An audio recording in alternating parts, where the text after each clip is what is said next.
مراقب باشم. وای دوباره که داریم دور خودمون میچرخیم. ای خدا جو چه کیفی داره. وای سرم داره گیج میره. امیر آماده یک سفر تاریخی دیگه به صدر اسلام باشید. به زمان جنگ پیامبر با یهودیای مکار میریم. خودتون رو محکم نگه دارید. مراقب باشید از حلقه گذر زمان جدا نشین. چیزی به مقصد نمونده.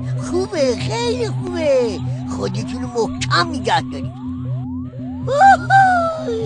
جونم جون خوبه همین خوبه. مراقب باش نرگس. وای وای وای ماده باشی داریم فرود میاد.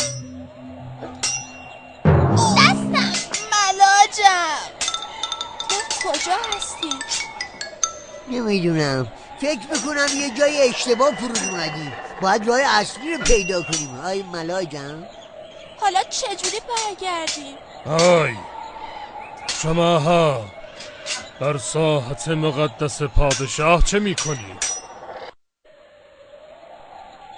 حال میدی؟ مگه آزار داری؟ این بچه ها دیگه از کجا پیداشون شده؟ چه لباسای عجیب و غریبی به تن دارن. اینا خیلی مناسبن تا به عنوان هدف متحرک در اختیار سربازان جنگی قرار بگیرن تا اونها تمرین تیراندازی کنن. بچه ها زود بپرید بالا.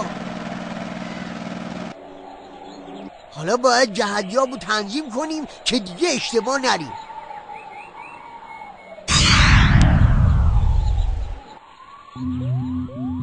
جونمی جون خوبه همین خوبه. مراقب باش نرگس. وای وای وای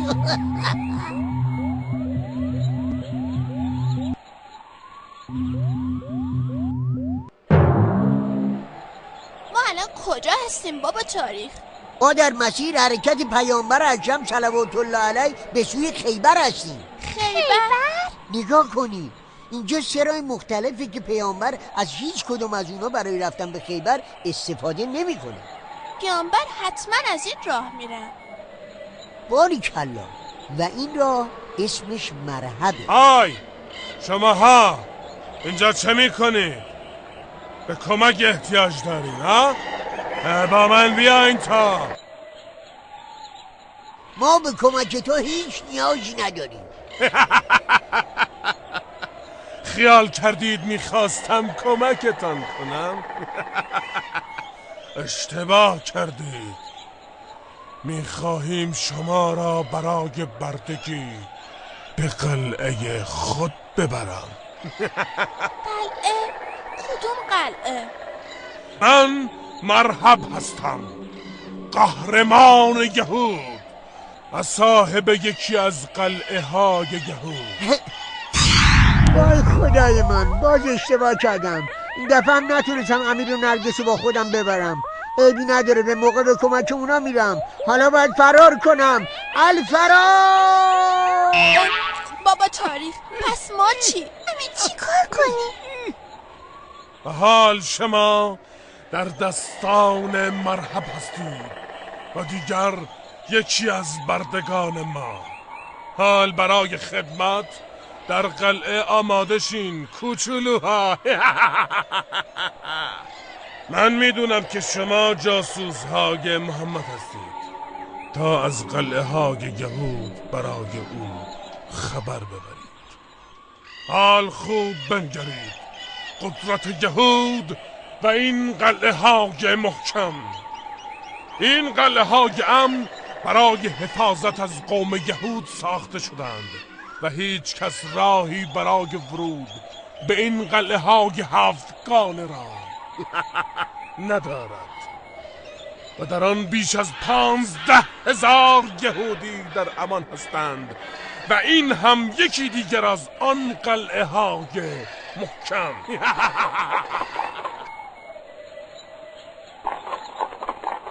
حال فهمیدید که محمد نمیتواند با آن سربازان بزدل و ترسویش به آنها راه پیدا کند.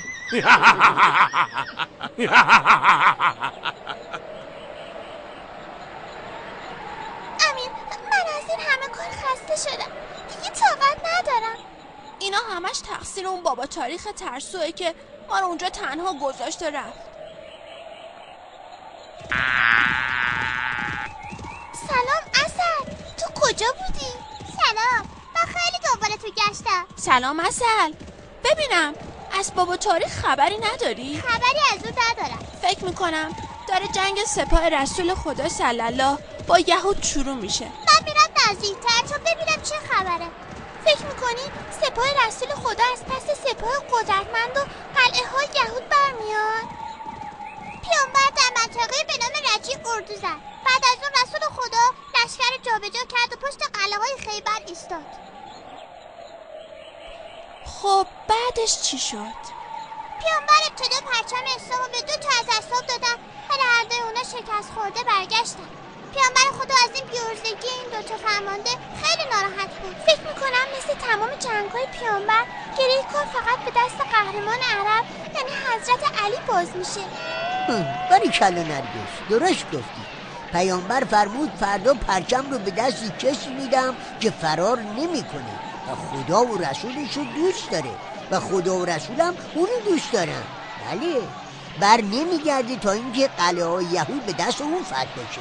آره راستی بابا تاریخ، تا حالا کجا بودی؟ حالا وقتی این حرفا نیست امیر جان. الان مرحب میاد شما رو پیدا میکنه، باید فرار کنی. کجای جاسوس های کوچولو؟ میخواهید از دست من فرار کنید؟ اینو داشته باش. بچه ها فرار کنید.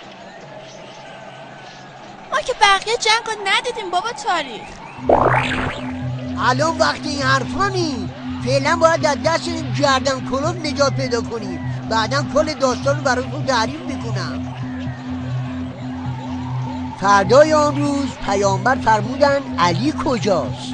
همه گفتن اون چشم درد سختی داره. پیامبر فرمود اونو پیش من بیارید. اون وقت بود که امیرالمؤمنین نزد پیامبر اومدن و حضرت از آب دهان خودشون به چشمای ایشون مالیدن و چشماشون سریع شفا پیدا کرد. بعد پرچم اسلام رو به حضرت علی دادن و به او گفتن به سوی قلعه های خیبر برو. بعدش چی شد؟ در اونجا حضرت با مرحب قهرمان یهود وارد جنگ شد و اون رو با 2 ضربه هلاک کرد. حضرت بعدش به سوی در قلعه خیبر رفته و در اون رو با قدرت الهی از جا کند و مسلمان‌ها وارد قلعه خیبر شدند و قلعه ها یکی پس از دیگری توسط سپاه اسلام فتح شد. بعدش چی؟ وقتی مسلمان‌ها رفتن تو قلعه چی شد؟ خبر این فتح بزرگ به پیامبر رسید و حضرت به سوی قلعه آمدند و حضرت علی به استقبال نبی اکرم رفتند و پیامبر به حضرت علی فرمودند از کار قابل ستایش تو آگاه شدم. خداوند از تو خوشنود گردید، من هم از تو خوشنودم. با این سخنان حضرت علی گریه کرد و گفت خوشحالم از این که خدا و پیامبرش از من خوشنودند.